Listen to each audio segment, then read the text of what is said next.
இன்று எதிர்க்கட்சி தலைவராக இருக்கக்கூடிய திரு எடப்பாடி பழனிசாமி அவர்கள் அறநிலைத்துறை நிதியை எடுத்து எப்படி நாம் கல்லூரிக்கு செலவு செய்யலாம் என்று தன்னுடைய சுய புத்தியின்றி யாரோ எழுதி கொடுத்த அந்த ஸ்கிரிப்டை படித்திருக்கின்றார்.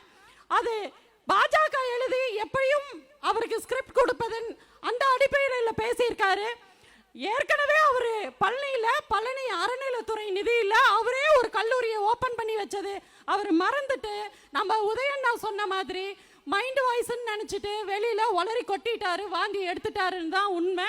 RSS பாஜகவின் சித்தாந்தம் கோல்வாக்கர் 1949 பாத்தீங்க அப்படின்னா ஒவ்வொரு குடிமகனும் நடு தெருவுல பிச்சைக்காரங்களா நடு ரோட்ல கையேந்தி நிக்க வைக்கணும், யாரும் எதிர்த்து கேள்வி கேட்க கூடாத அளவுக்கு முட்டாள்களாக மழுங்கி அவர்கள் படிப்பறிவு கொடுக்க கூடாது எப்படி அப்படிங்கிற அந்த இரண்டு சித்தாந்தத்தை நிறைவேற்றக்கூடிய ஏவல் நாயாக இன்று நம்மளுடைய தமிழ்நாட்டில் எடப்பாடி பழனிசாமி அவர்களை இன்று துரத்தி விட்டிருக்காங்க RSS பாஜக.